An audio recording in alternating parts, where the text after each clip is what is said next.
start an intro? I have no idea. Hi guys.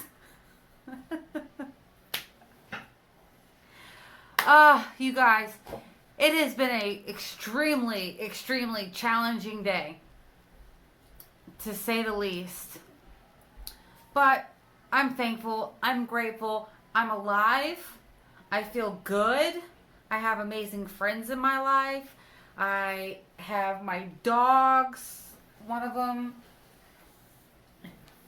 is here. My sweet girl. Anyways, sorry. All right, so I promised y'all a video on my story. My 13 years of recovered from drug addiction. So I'm gonna give y'all that story tonight. I'm gonna try to shorten it down, but I don't want to skip over some of the main parts. But I'm gonna try to keep this video as short as possible because I know y'all's attention span is like this big.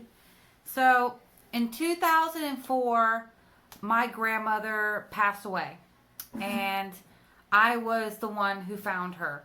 Now, my grandmother and I were extremely close. We were best friends. I think that possibly in past lives, she was either my best friend, or she was my mother, or she was my sister.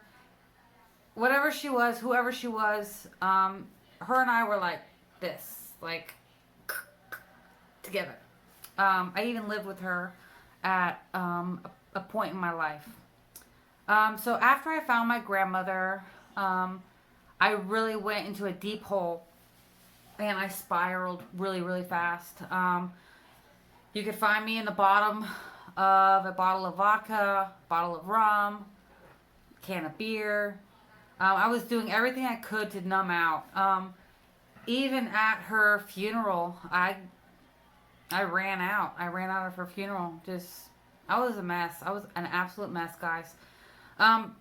But soon the alcohol didn't numb me out enough, and I found cocaine, and I started doing a lot of coke. That that lasted probably 2004 to 2000 and beginning of 2006 to middle of 2006, I would say. And then after a while, I don't know if you're also a recovered drug addict, you notice like you do drugs and then you have to do more and more and more and more, and eventually it doesn't work. You just can't snort that much cocaine without, ruining your whole sinus canal. Is it a canal? Sinus cavity? Whatever it's called. Anyways, I couldn't snort cocaine anymore, and I wasn't about to stick a needle in my fucking arm. No, thank you. So I had somebody offer me to try some crack, and that's really embarrassing. I don't know why it's embarrassing. I guess you just hear that word crack and you're like, oh, why? No. Well, yeah, I did it, and I did it once, and that was it. Hooked right from the get-go, and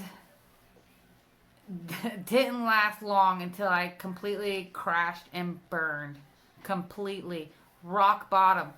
You couldn't get any lower unless you were 6 feet under. I ended up having a high-speed police chase, and let me just tell y'all something. Don't run from the cops. Just don't. I mean, unless you're on a motorcycle, and then you might be able to get away. But I was in a Suzuki Aero. I don't know if y'all know what that is. I don't even think they make them anymore, but they're not fast. And anyways, it's just dumb to run from the cops because there's a bunch of them against you, and you're not going to win. And I didn't win. So I got arrested after a really short but felt like a long chase. Got arrested. And the first week I was in jail, I was in solitary confinement. And I cried every single day. when I got taken out to go take a shower, because you got to take a shower once a day, and the shower was actually like a jail too, and it was like a little box, and you had to push a button, and it was like a timer for the for the water, and you push it, it might last, I don't know, like 45 seconds, and you have to push it again. But when you got into it, you had to walk out naked. You had to walk out naked, like out of this thing, and I had the uniform on, and you had to get naked outside of the thing in front of the officer, get in, and they would lock you in it. Now, nobody, I don't know if they have this at that jail anymore. I'm not gonna say what jail, but I was in the old section of the jail, the very very bottom, before they built all the new stuff, and they would lock you in, and you would take your shower, and then you had 15 minutes to take a shower, and thank God for 15 minutes of warm water over my body, because it felt like it was like cleansing me, and it was comforting and soothing to feel that water. Because if y'all know me, if you're one of my close friends, then you know that I love the bath. The bath is my safe place, but I'll take a shower if I can get it. Yeah. So, anyways, I was in confinement for a week, and then I got put into Gym Pop. But my Gym Pop is not like the Gym Pop you see on TV. Like I said, I was in the old section of the jail, and we called. It was like actual bars, like legit. I swear to God, bars. They called it the A pod, the very bottom of the jail. It's where they called me violent. I guess I was violent because I ran. Whatever. Anyways, there are bars, and inside, like, you would walk around, and they would open the bar door, and you'd walk in, and we called them trailers. There was like, maybe, I can't remember if it was like 5 rooms, trailers, and each trailer had 4 beds, per, like, 2 bunk beds per side. And then at the very end of the hall, you'd walk down the bar area. At the very back end, there was a big open room where the showers were, the phones were, and they called it the bullpen. And there were some extra beds in that area if we were like over our limit in our rooms. But yeah, so I cried and I cried and I cried and I cried, and then one day I just was like, God, if you get me out of here, I will never, ever, ever come back. I will never do drugs again. You will never see me back here again. And I promise I will live my life the way I'm supposed to live it. And so I sat in jail. I remember, we had a lot of books, and I think they did this on purpose, but every book that they would bring on a little cart. Every book was like a romance novel. Do you know what you do to a woman in a jail with a romance novel? Are you kidding me? Oh my God. Yeah. So anyways, there was a lot of angry, pent up, aggressive women where I was. No, but on all realness, the women in my trailer, I remember her name. Her name was Maria. And she was a Hispanic woman, and I really liked Maria. Maria was kind of like the mother of all of us. And she kept asking me, like, once I was like in there for like 2-3 weeks, she was like, "Why are you here? You're like the sweetest girl I've ever met." And the truth is, I was a really sweet girl who experienced something extremely tragic and engulfed me. My tragedy engulfed me and consumed me and turned my heart black. But getting sober while I was in jail was the best thing that ever happened to me, because I don't think I would have gotten sober had I not been arrested. My bond was way too high. I could not get out. And I am so grateful. Now I see it as a blessing. After a month, my bond was lowered to an amount that I could afford to get out. And I got out, and I went to work for my bondsman. I know a lot of people think that's kind of crazy, but yeah, I went to work for my bondsman when I first got out. And it was great. But I'm an outside girl, and I'd never worked inside of my life. And one day my boss called, and I didn't answer the phone. And she pulled up, and she found me outside raking the parking lot. So she fired me. My bondsman fired me because I was raking the parking lot. Y'all, I'm a landscaper. I mean, I just wanted to be outside. Anyways, I'm making this entirely too long. So, I'm going to cut this down. So, I had to see my bondsman every Friday. One, to check in. Two, to pay her. And what I decided to do was I wanted to do everything I could to prove to the judge that I deserved a second chance, that I could change my life. So I purchased a drug test every Friday after work. I purchased it and I drove to my bondsman's office, and they monitored me take the drug test. And that drug test would then go into a trash bag that we held on to until I went to court. And that court date was I don't remember the exact time, but I think it was like 370 to 371 days later. So I went to court, and I had my whole family there, and I stood up and I held up that trash bag, and I told the judge all the things that I had done to prove myself worthy of a second chance. And then he asked if anybody wanted to speak on my behalf, and I've never seen my father cry in my life, ever. I've never seen my dad cry. That day, when he stood up to talk to that judge, he cried. My father knew that I could do it. My father knew that I deserved a second chance because I had worked really hard that year to prove to everybody that I could do this, you know. And I thank God every day, guys. I was looking at a 23-year prison sentence, and that's probably the scariest thing. It still scares me to this day. Like, oh my God. Like, do you ever watch on the news when you see someone's getting sentenced and they got like life in prison? Like, doesn't your heart just like I want to throw up. I was standing there like facing it, like I was about to go, but there was like, you could not take me. I was not gonna go. I was gonna do everything in my power to not go to back to that damn place. No way. No way. So from 2007 to now, 2020, I am now 13 years sober. And I can say, honestly, when I got out of jail, it wasn't hard for me to stay sober. I knew exactly what I wanted. I knew exactly what I needed to do. At 1 year sober, it was kind of like, wow, okay, I did it.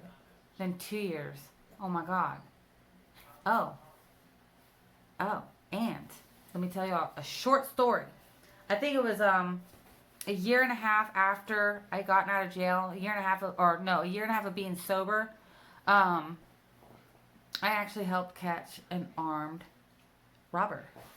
Yeah, I was at a gas station at like 3:30 in the morning because I was on the way to the gym, and I saw an armed robbery in progress and thought, hey, why not go in there and try to stop it? So that's what I did.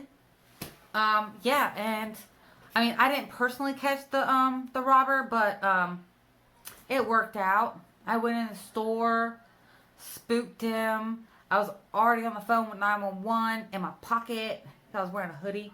Anyways, so I helped catch an armed robber, and I got a Citizen of the Quarter award, and I got a plaque and a medal by our sheriff. 2 years after sobriety, I met my now husband, who is a police officer. I'm not going to say where. But yeah, so now I've been married to a cop for almost 4 years. We've been together for 11. And never did he ever judge my past. He never questioned my sobriety. He just saw me. He saw the girl who fought for her freedom, who strived to do really good in life. And yeah, that is my recovery from drug addiction story. There's a lot of in-betweens in there, but you will have to check out my blog because it is back up, guys. And I am getting ready to post a new blog. It will be up. Today is what? Today's Wednesday. The new blog post will be up on Friday, and it is all about my trip to a bad kids camp that my mom sent me to when I was 17. Guys, drugs fry your brain. So, like, anything like before the age of 20, I don't really remember. I have to, like, ask people or find a photo album and kind of look through it and, yeah, okay, here it is. I did it on this day. But, yeah, life is beautiful, guys. Life is beautiful when you're not tied down to anything. When you're not tied down to anything that doesn't support you and love you. If you're tied down to your man or your woman or whoever and they support you and love you, that's a good thing to be tied down to. But that is the story of how I got sober. I hope you enjoyed it. I hope you are happy. I hope you... I don't know what I hope for you, but I hope... Actually, I do know what I hope for you. I hope that you are living your life to your fullest God-given potential. I hope that your heart is filled with love and joy and passion. Life is too short to live it not alive. Any addiction that you have is not living. It's slowly killing you. If you are struggling with addiction, reach out to somebody. Reach out to me. I don't judge. I've been there. There are several organizations. We got NA, Narcotics Anonymous. You can type it in the Google search bar. NA meetings. Right now they're doing telephone meetings. Guys, no matter what, the coronavirus hasn't stopped a lot of things. You can do meetings online. If you are alcohol, there's AA meetings. Google it. Type it in the search bar. Meetings. Google. You can Google anything these days. You can find anything. So what I'm saying is live happy, live loud.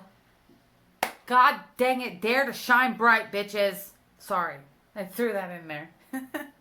Anyways, I love each and every one of you, and I appreciate your love and support and the love that you show this community. Okay, guys, I will talk to you later.